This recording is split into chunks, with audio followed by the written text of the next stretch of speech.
Hello and welcome back to another video, and in this one we'll be looking at the Motorola V547 released in 2004.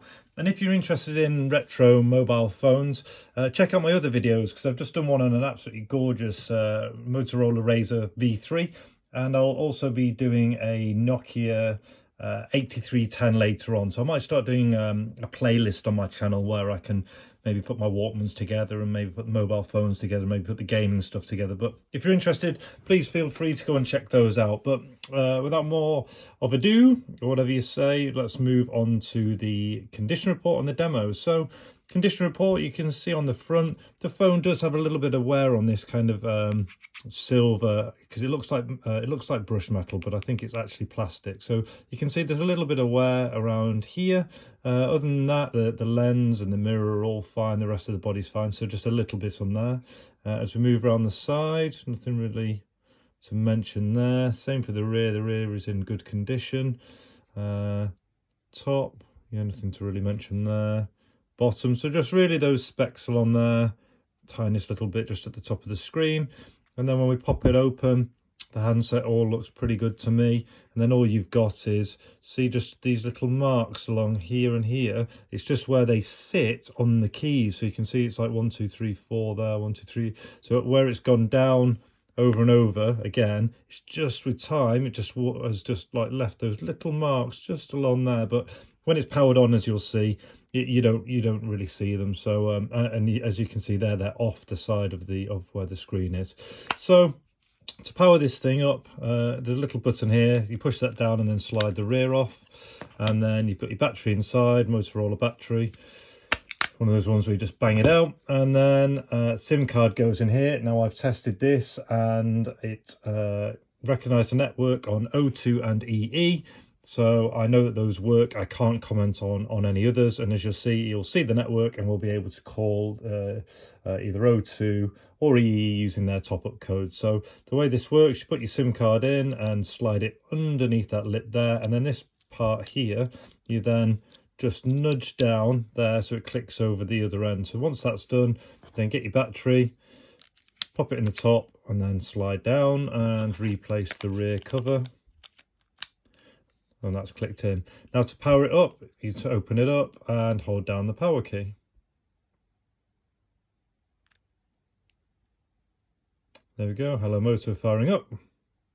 And as with the Motorola Razr V3, I have cleared this, so to do a hard reset, the code is 000000. And as I mentioned about the screen, you see when you're looking at the screen, you forget about the marks that are on the side. You really have to find the light, but you look straight on, and actually it's fine. So we'll ignore the date and stuff. And as I mentioned in the previous, and you can see O2 is also set as the standard on here, but the EE does the same. I think they share the same networks.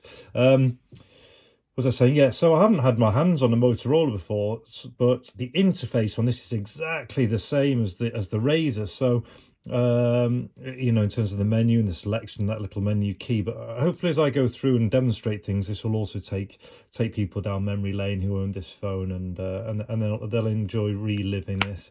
So you can see when it's open, you've got your Motorola on there, and then when you close it down, it then flips around and you have the battery and the time and whatever settings you've got. You can see the phone signal on there.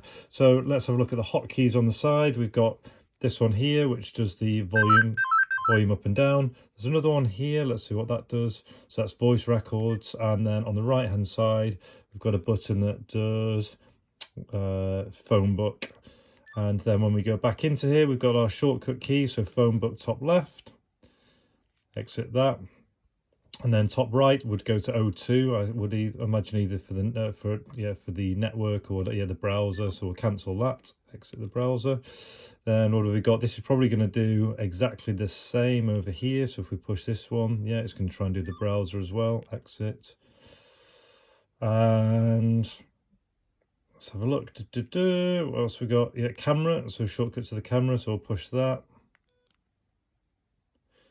And there we go, loads the camera up, and you've got your zoom and your contrast levels. So let's take a quick picture of that and store it. And we'll store only. What else have we got? So that'll be a call, that'll be hang up, and then all your number keys. And then in addition to that, up, down, left, right will be these. So if we press down, that will take us to our messages. If I take right, it will take us back to the camera as we just used. If I go right, it's going to open the network again. We'll ignore that. And if we go up, that's going to take us to any games that are on here. So this one has 2, Photo Fun Pack and Wakeboarding Unleashed. So let's take a look at Wakeboarding Unleashed.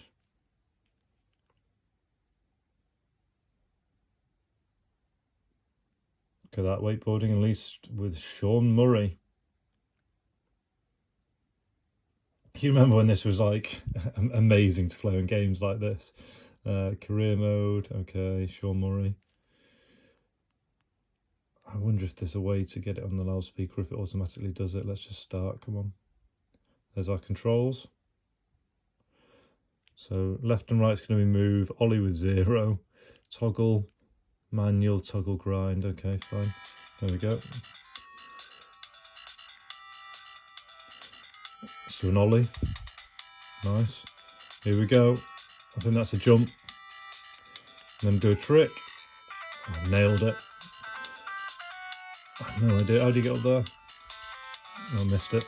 Right, there we go. So there's a game. Let's get out of that and have a look at. Oh, so I also mentioned that you can see it's picked up the network.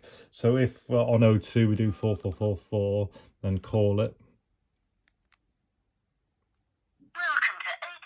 There you can hear it's ringing there, which leads me to believe that it works on O2 and EE. Right, let's go in the main menu. So top left, we've got the phone book. Exit. Next one, we've got recent calls. So I'd have, yeah, top up credit. Exit that. Got messages. The web access, the games have already been in. Office tools.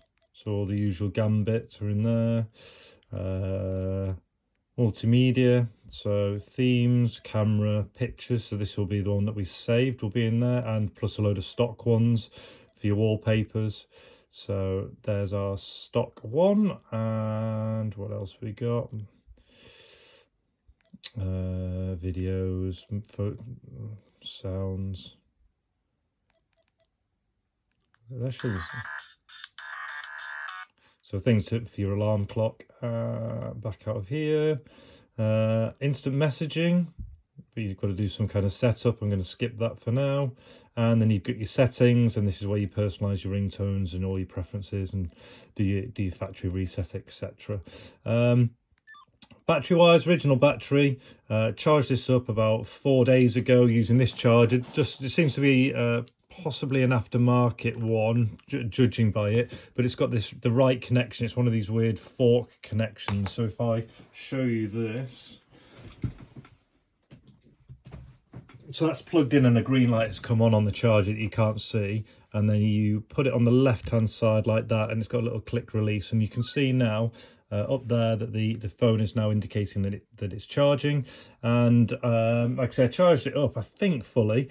Left it in the workshop, which is in the garage. It's about 5 degrees in there overnight at the minute, and it still has, you know, at least a bar of battery just being sat in there. So, you know, it's not 100%, but it's certainly not dying after 24 hours. And so it's the kind of thing where, you know, if you had it on display and you charged it up, and every now and then you fire it up to have a play or show people, or, you know, mine are usually going to be absolutely fine. So that's there, and then you push the button to release. And then you can, that's the charge there. I mean, that's just for some reason showing full charge. I think if you remember phones of these days, no, there we go, that's more like it. So yeah, it's just saying it's got a bit of juice in it. So in summary, that was the Motorola, and it says here Motorola V547, released in 2004. We had a look at the condition of the phone, and really it's in good condition except for just these marks here on this fake metallic plastic. I believe it will work on O2 and EE just through putting the SIM card in and it's showing a network. And then we basically looked at a few of the shortcuts on here, and then I took you down the trip down memory lane, going through all the memory options, and finally we popped on the aftermarket charger just to show that it charges the phone. I hope you've enjoyed the video. If you've got any questions or anything, drop them in the comments. Other than that, all the best. take care and see ya.